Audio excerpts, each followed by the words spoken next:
The cool evening breeze whispered through the ancient trees of the Carpathian forest as Tim Tonber, an eccentric yet brilliant naturalist, hunched over his latest discovery, a perfectly formed wooden chest, untouched by time's relentless march. His eyes, magnified behind thick lenses, traced every intricate carving adorning its surface. "Remarkable," he muttered, stroking the smooth wood. Each detail was pristine, as if the chest had been crafted only yesterday rather than centuries ago. Tim meticulously recorded his observations in a worn leather journal, his mind racing with possibilities about the chest's origins and purpose. As the sun dipped below the horizon, casting long shadows across the remote archaeological dig site, exhaustion crept into Tim's bones. He had been working tirelessly for days, driven by an insatiable curiosity to unravel the secrets hidden in this ancient corner of the world. Unable to resist the pull of sleep any longer, Tim leaned back against a sturdy tree trunk and closed his eyes, letting the sounds of the forest lull him into a deep slumber. Unbeknownst to him, as he drifted off, and strange pulsating energy began to emanate from within the wooden chest. It started as a faint glow, barely perceptible in the fading light, but it quickly intensified, enveloping Tim's sleeping form in its ethereal embrace. The energy swirled and danced around him, weaving intricate patterns in the air. In an instant that seemed to stretch into eternity, Tim felt his body begin to transform. His physical form melted away, absorbed into the very essence of the chest before him. There was no pain, only a curious sensation of change as he became one with the ancient artifact. When the energy finally dissipated, all that remained was the ornate wooden chest, now imbued with an otherworldly aura. Tim's new existence within the chest was disconcerting to say the least. He could feel the rough hands of unseen individuals lifting and moving him, their voices muffled but unmistakably foreign. The sounds of footsteps and distant shouts echoed through the hollow chamber that now held his consciousness. It seemed he had stumbled into a situation far beyond anything in his wildest dreams, or worst nightmares. As the chest was carried deeper into the unknown, Tim's mind raced with questions. Who were these people? What did they want with him? Or rather, what they thought he was. And most importantly, how could he possibly convince them of the truth and find a way back to his own world? Little did he know, this strange predicament was only the beginning of an adventure beyond anything he had ever encountered in his pursuit of nature's secrets. The dilapidated pirate ship, dubbed the Sea Serpent, creaked and groaned as Tim, still transformed into the ancient chest, was roughly hauled aboard by a crew of eccentric misfits. The ship's planks were weathered and gray, its sails tattered, yet there was an air of chaotic energy surrounding the vessel and its inhabitants. Captain Silas Blackwood, a tall man with a black eye and a wild beard streaked with gray, approached the chest with a mixture of reverence and greed in his eye. He circled it slowly, his weathered boots thudding against the deck. "At last,"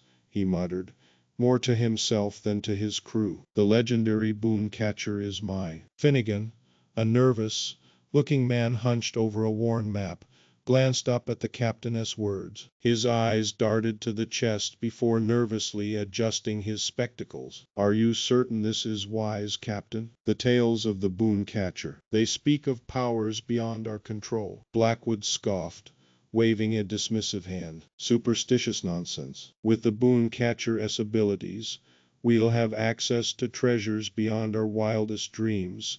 He turned his piercing gaze back to Tim's chest form. Perched on the railing nearby was Corvus, an intelligent-looking parrot with iridescent black plumage. The bird cocked its head, fixing the chest with one beady eye. "Fate has a way of twisting even the most fervent desires," it squawked in a surprisingly deep voice. "The path to power is not always a smooth one." Blackwood ignored the parrot's philosophical musings and grabbed the chest, shaking it roughly. "All right, Booncatcher. No more games. Reveal to me the location of the treasure trove of boons. Tim struggled within his wooden confines, desperate to explain that he was no mythical figure, just an archaeologist caught in a bizarre predicament. But all that emerged were muffled thumps and rattles, which only seemed to excite Blackwood's obsession further. The boon catcher is coy, the captain chuckled darkly. But I'll have my answers soon enough.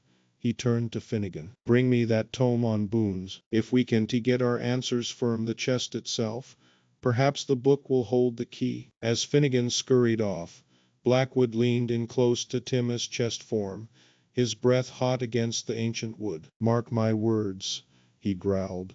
You'll lead me to that treasure, one way or another. The sea serpent has a way of persuading those who resist. With that ominous promise hanging in the salty air, Blackwood straightened up and barked orders to his crew, setting the stage for a perilous journey filled with danger, deception, and the desperate search for a way out of this bizarre predicament for Tim Tonberg. The sea serpent pitched and rolled violently as the storm raged overhead, waves crashing against its weathered hull. In the dim lantern light of the captain's quarters, Tim Tonberg's consciousness stirred within the chest, his mind racing with desperate thoughts. As lightning flashed outside, Tim focused inward, trying to make sense of his predicament. Suddenly, he felt a strange sensation emanating from deep within the chest as wood grain, an otherworldly energy pulsing in rhythm with his heartbeat. He concentrated on this feeling, willing it to grow stronger. Faint echoes of memories began to surface, visions of waterfalls cascading down lush cliffs, their mist carrying whispers of unique mineral deposits. These were some of the rare natural boons Tim had once studied and admired. He realized he could project these images outward, manipulating the wood around him ever so slightly. Tim poured his thoughts into the chest as grain, guiding the echoes to form a specific pattern, a majestic waterfall with a distinct curved shape and peculiar colored rocks at its base. The wood creaked softly in response, the hidden images taking clearer form with each passing second. Meanwhile, Finnegan huddled over the chest, his spectacles fogged up as he studied the intricate grain patterns by lantern light. As Tim projected his memories, the scholar's eyes widened. By Neptune's beard, Finnegan muttered, tracing a finger along an emerging sequence of symbols etched into the wood. These markings, they match no language I've seen before. Corvus, perched on a nearby beam, cocked his head. Ahoy there, matey. What have ye discovered? The parrot asked. A location, I believe, Finnegan replied, excitement creeping into his voice. A waterfall with specific mineral deposits. The symbols describe its exact whereabouts. As the storm continued to rage outside, Tim Tonberg's desperate attempt at guiding the pirates had inadvertently revealed a crucial piece of information. The supposed treasure they sought was hidden behind a majestic waterfall, far away from the churning seas and the sea serpent's rotted timbers. The sea serpent lurched to a halt as its weathered hull scraped against an unseen obstacle beneath the churning waves. Captain Silas Blackwood strode to the bow, his eyes narrowing as he beheld the remote waterfall cascading down moss-covered cliffs, exactly as the chest had projected. A sinister grin spread across his scarred face. Prepare to board, he bellowed to his crew. We've reached the boon catcher's treasure trove at last. Tim's heart raced within the confines of the wooden prison. He could feel the pirates' excitement, their greed palpable as they hauled him towards the thundering falls. As rough hands set the chest down on the rocky shore, Tim focused every ounce of concentration. Slowly, deliberately, he caused the wood grain to shiver and shift, until a localized tremor rippled out from his core. The ground shook, and with a resounding crack, a hidden entrance behind the waterfall was revealed, an ancient cave mouth, dark and inviting. By the devil's own luck, Finnegan exclaimed, pushing past the stunned pirates. A concealed grotto. This changes everything, Blackwood snarled, seizing a crowbar. Enough, Daw. We're taking those boons, He rammed the iron bar into the chest's lid, prying it open with all his might. But Tim was ready. As Blackwood reached inside to claim his prize, the chest's internal structure began to realign. Bioluminescent moss, glowing pebbles, and dream-inducing blossoms tumbled out, but so did a sudden, disorienting echo, bouncing off the cave walls and reverberating through the pirates' skulls. What sorcery is this? Blackwood staggered back, clutching his head as the eerie resonance threatened to overwhelm him. Booncatcher, you'll pay for this trickery. Seizing his chance, Tim manipulated the chest's form once more. The lid buckled and warped, momentarily destabilizing the artifact. Captain, the chest. It is changing, Finnegan warned, eyes wide with unease. Perhaps we've underestimated its power, and this boon catcher's true nature. Blackwood hesitated, uncertainty flickering across his brutal features for the first time. Tim held his breath inside the chest, hoping his desperate gambit had bought him more than just a momentary reprieve. The stage was set for a pivotal confrontation, with the very meaning of power and treasure hanging in the balance. As the resonant echo from Tim's chest manipulation faded, a stunned silence fell over the assembled pirates. Captain Blackwood blinked rapidly, shaking his head as if to clear it. His grip tightened on his sword hilt. What sorcery is this? He growled, glaring at the chest with a mix of fear and awe. Booncatcher, reveal yourself. Show us the true extent of your power. Tim, sensing his moment had arrived, focused his mind and will. Slowly, deliberately, he began to manipulate the chest's internal structure once more. Suddenly, a shower of shimmering green moss erupted from the chest's surface, raining down upon the astonished pirates. As it touched their skin, the moss left behind flecks of glittering stardust and a faint, tingling warmth. Before they could recover, a brilliant flash of pure white light burst forth from the chest's center. It pulsed and expanded, washing over the pirates like an ethereal tide. Where it struck, minor wounds healed and spirits were renewed with a sudden surge of vitality and joy. The men looked around in wonder, their earlier aggression replaced by a temporary sense of unity and harmony. As quickly as it had begun,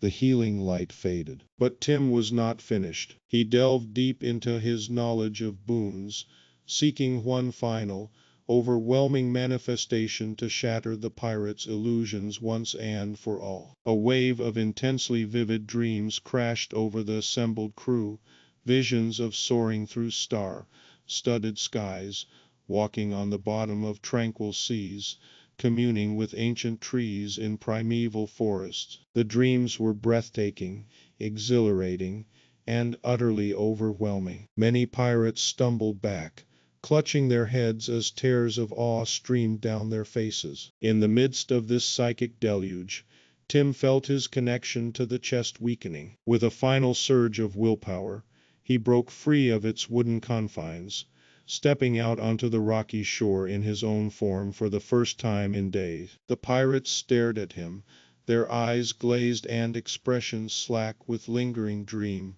residue. Captain Blackwood stood frozen, his sword hanging forgotten at his side. The manic gleam had faded from his eyes, replaced by a look of stunned disbelief. What manner of trickery is this? The captain stammered, gesturing weakly to the chest now sitting benignly behind Tim. You're no boon catcher. This cannot be. Tim raised a hand, palm out, in a universal gesture of peace and explanation. Captain, he said, his voice steady and clear in the sudden silence. I am not the legendary boon catcher you seek. I am but a humble collector of natural wonders, boons, as I call them, harmless curiosities that bring joy and amazement to those who understand their true nature. He reached into his pocket and withdrew a small, folded leaf. With a deft flick of his fingers, he opened it to reveal its full, lush beauty. The pirates watched in fascination as the leaf began to unfurl and grow, expanding until it was nearly as tall as Tim himself. Behold, Tim called out, holding the leaf aloft. A final boon to mark your misguided quest, a reminder of nature's true magic. With that, he hurled the leaf into the air. It caught the wind and soared upward, rapidly expanding into a living kite of green and gold. The pirates watched it go, their faces a mix of wonder and confusion. Seizing his chance, Tim turned and sprinted for the mountains, leaving behind the stunned crew and their shattered illusions. He knew he had only moments before they recovered and gave chase. But for now, the Boons had done their work, revealing the truth and opening the way to freedom. As he ran, Tim couldn't help but smile. It had been a strange and harrowing adventure, but in the end, his knowledge of nature's wonders had proven more powerful than any pirate's superstition or greed. And with that thought buoying his spirits, he vanished into the wilderness, ready for whatever new discoveries lay ahead.